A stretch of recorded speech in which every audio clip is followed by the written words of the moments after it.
ମୁଁ ସ୍ମିତା ଆପଣ ସମସ୍ତଙ୍କୁ ସ୍ୱାଗତ କରୁଛି ଲର୍ନ ଇନ୍ ପାଇପଲାଇନ ଚ୍ୟାନେଲକୁ। ଏହି ଚ୍ୟାନେଲରେ ଆମେ ପାଞ୍ଚ ଧାଡିରେ ମହାପୁରୁଷଙ୍କ ଜୀବନୀ ବିଷୟରେ ଜାଣନ୍ତି। ଯେତେବେଳେ ପାଞ୍ଚ ଧାଡିରେ ଜାଣନ୍ତି ଅଧିକା ଜାଣିବାକୁ ଇଚ୍ଛା ହୁଏ। ଯଦି ଅଧିକା ଜାଣିବାକୁ ଇଚ୍ଛା ଅଛି କମେଣ୍ଟରେ ଜଣେଇବେ। ଆମେ କଣ କରିବା ନା 10 ଧାଡି 15 ଧାଡି ବା ଲମ୍ବା ଏସେ ମହାପୁରୁଷଙ୍କ ବିଷୟରେ ନେଇକି ଆସିବା। ତାହେଲେ ଆଜିର ଭିଡିଓରେ ଆମେ ଜାଣିବା ଆଉ ଜଣେ ମହାପୁରୁଷଙ୍କ ଜୀବନୀ ମାତ୍ର 5 ଧାଡିରେ। ଆଜିର ଭିଡିଓରେ କଥା ହେବା ନେତାଜୀ ସୁଭାଷ ଚନ୍ଦ୍ର ବୋଷଙ୍କ ବିଷୟରେ। ସୁଭାଷ ଚନ୍ଦ୍ର ବୋଷ ଭାରତର ସ୍ୱାଧୀନତା ସଂଗ୍ରାମର ସବୁଠାରୁ ସାହସୀ ଏବଂ ପ୍ରେରଣାଦାୟକ ନେତାମାନଙ୍କ ମଧ୍ୟରୁ ଜଣେ ଥିଲେ। ସେ 23 ଜାନୁଆରୀ 1897ରେ ଓଡ଼ିଶାର କଟକରେ ଏକ ସୁଶିକ୍ଷିତ ଏବଂ ଦେଶପ୍ରେମୀ ପରିବାରରେ ଜନ୍ମଗ୍ରହଣ କରିଥିଲେ। ଯୁବକ ବୟସରୁ ବୋଷ ଦୃଢ଼ ନେତୃତ୍ୱ ଗୁଣ ଏବଂ ତାଙ୍କ ଦେଶ ପ୍ରତି ଗଭୀର ପ୍ରେମ ଦେଖାଇଥିଲେ। ସେ ଜଣେ ଉତ୍କୃଷ୍ଟ ଛାତ୍ର ଥିଲେ ଏବଂ ଇଂଲଣ୍ଡରେ ଭାରତୀୟ ସିଭିଲ ସର୍ଭିସ ପରୀକ୍ଷାରେ ଉଚ୍ଚ ନମ୍ବର ହାସଲ କରିଥିଲେ। ତଥାପି ବ୍ରିଟିଶ ସରକାରଙ୍କ ସେବା କରିବାକୁ ଚାହୁଁନଥିବାରୁ ଏହି ସମ୍ମାନଜନକ ପଦବୀରୁ ଇସ୍ତଫା ଦେଇଥିଲେ। ଏହା ବଦଳରେ ସେ ଭାରତର ସ୍ୱାଧୀନତା ପାଇଁ ଲଢ଼ିବାରେ କଷ୍ଟକର ପଥ ବାଛିଥିଲେ। ତାଙ୍କ ବଳିଦାନ ଦେଶ ପ୍ରତି ତାଙ୍କର ଦୃଢ଼ ପ୍ରତିବଦ୍ଧତାକୁ ଦର୍ଶାଇଥିଲା।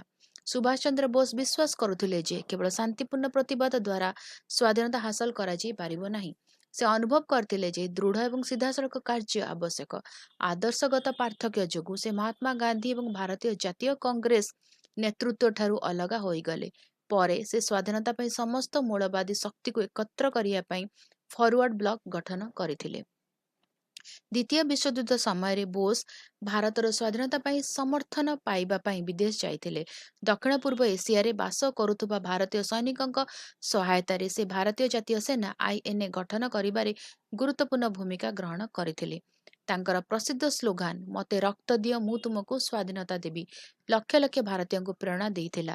ସେ ଜୟ ହିନ୍ଦ ଶକ୍ତିଶାଳୀ ଡାକ ମଧ୍ୟ ଉଠାଇଥିଲେ, ଯାହା ଆଜି ମଧ୍ୟ ଏକ ଜାତୀୟ ସ୍ଲୋଗାନ ହୋଇ ରହିଛି। ସୁଭାଷ ଚନ୍ଦ୍ର ବୋଷଙ୍କୁ ନେତାଜୀ ଭାବରେ ମନେ ରଖାଯାଏ, ଯାହାର ଅର୍ଥ ସମ୍ମାନିତ ନେତା। ତାଙ୍କ ଜୀବନ ସାହସ, ତ୍ୟାଗ ଏବଂ ଦୃଢ଼ ସଂକଳ୍ପରେ ପରିପୂର୍ଣ୍ଣ ଥିଲା।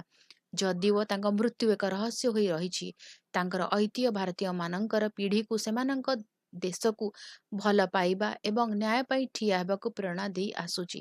ନେତାଜୀ ସୁଭାଷ ଚନ୍ଦ୍ର ବୋଷଙ୍କୁ ସର୍ବଦା ନିର୍ଭୀକ, ଦେଶପ୍ରେମ ଏବଂ ଜାତୀୟ ଗର୍ବର ପ୍ରତୀକ ଭାବରେ ମନେ ରଖାଯାଇଅଛି। ଭିଡ଼ିଓଟି କେମିତି ଲାଗିଲା ମୋତେ କମେଣ୍ଟ କରିକି ଜଣାଇବ। ଯଦି ଭଲ ଲାଗିଲା ଟିକେ ଲାଇକ୍ କରିଦେବ, ଭିଡ଼ିଓକୁ ସେୟାର କର, ଚ୍ୟାନେଲକୁ ସବସ୍କ୍ରାଇବ କରି ବେଲ୍ ଆଇକନ୍ ପ୍ରେସ୍ କରି ଅଲ୍ ନୋଟିଫିକେସନକୁ ଅନ୍ ରଖିଥାଅ। ତାହେଲେ ରହୁଛି, ଦେଖା ହବ ଆଗାମୀ ଭିଡ଼ିଓରେ। ନମସ୍କାର।